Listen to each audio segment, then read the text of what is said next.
It has been one full day since Simon announced that he had bought Hytale back from Riot Games, and it already feels like we've gotten more news today than we have in the last 3 years. I've been all over Twitter and Discord all day watching the updates, and there's a lot to share. Starting this morning, we got a flurry of tweets from Simon, followed by the first in-game screenshots we've seen in ages. Simon shared an image of this amazing-looking Shadow Knight, a character in-game that he says doesn't have a spawn or a purpose yet, and he just shared it because it looks cool, adding, modders can do whatever they want with it. The long-term plan for this bad boy is to make it a late-game boss fight, but the team are too busy fixing the rest of the game to implement any of that yet.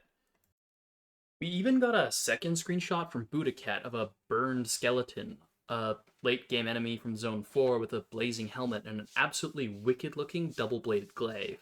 I can't wait to see how these enemies fight in-game, with all the different weapons we've seen and what combat styles we as the player will be able to use to counter each one.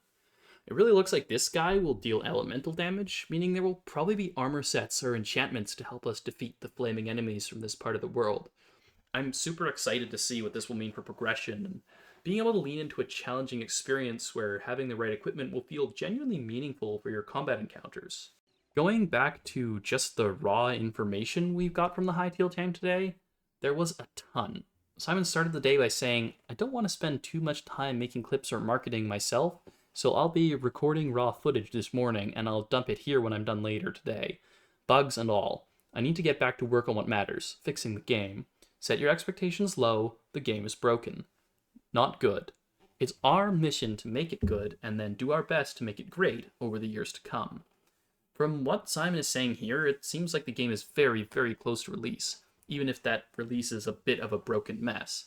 This is about getting the game into the hands of players as soon as possible, not about delivering a finished product. Simon is fully acknowledging that the early access is going to feel like a disappointment for anyone looking for a polished experience. However, I think this is a great idea.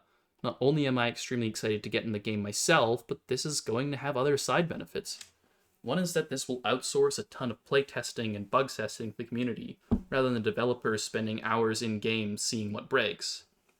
We'll be able to help the team by reporting on balance, bugs, we'll be generating error logs and crash reports that they can look through to solve those problems faster. This also means that the players will get to add mods, build servers, share their ideas, and add to the game right from the very beginning, helping accelerate development. Okay, I took a break, but things just keep coming. Simon just shared this tweet showcasing the in-game modding tools, stating, a new tab called Creation Tools is now in Hytale to help you explore what is possible as a creator, from simple NPC spawning to complex world gen editor. The vision for modding in Hytale is simple, keep it beginner-friendly, easy to learn, and part of the game itself. You can stick to basic tools or go deeper with advanced ones. In the images, we can see a fat, two-headed zombie with an adorable straw hat and a whole bunch of buttons. And oh my god, these are exciting. There's everything here. An asset editor, model editor, world gen editor, builder tools, and a machinima button that I will probably never understand. In the zombie image, we can see a ton of mobs that are already in the game, everything from Trort Shamans to color variants for wolves and 6 different kinds of zombies. If you compare this to the 4 basic enemies we're used to seeing in Minecraft, you can already see how varied and interesting the world of Hytale is going to be compared to the dry and repetitive mob spawns we've come to expect. The other big promise that Simon made today is that Hytale is not going to take any commission from mods for at least 2 years. This is the most Chadley move I have seen from a development studio in ages.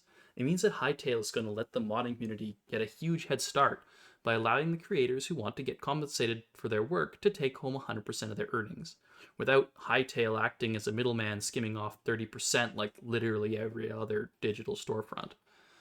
Simon did clarify in a follow-up tweet that most mods will be free and that not taking a percentage means that they will have no incentive to feature paid mods on the in-game mod browser. This is great news for users who are going to want to see the best and most popular mods, not the ones the storefront is pushing in order to make money. Okay, I thought this video was mostly done. I thought this was today's news. I thought, wow, look at all the Hytale content we got today. But no, Simon was not done. This evening he released 16 minutes of gameplay footage showcasing mobs, the UI, combat, and so much more. I can't even cover it here. There's way too much to discuss, and I don't have enough time if I want to get a video out tonight. The lads and I all watched the footage together, and there have been some great discussions since, so I'll try to make a deep dive covering all the details from Simon's video later this week. Well, guys, this has been an insane day. We got more Hytale news, reveals, and gameplay footage than we have in years all at once. After watching the gameplay footage, I can say the game looks way more complete than I thought it was going to. There's way more there than I really expected. I know there are lots of nitpicks to make and issues to point out, but the important thing here is that the game is playable. It's a real thing, and it's clear that spawning into a randomly generated world and getting to explore, collect resources, and make our first builds is just around the corner. That's all for this one. I will be back tomorrow with as much news as I can fit into a 10-minute video. I hope that we get as much news as we did today. If you're still here, thanks for watching. Please like the video and subscribe. I have some big Hytale plans coming up soon, and if you want to see any of that, I'd love to have you here. Let's see if I can hit 100 subs before the games come out.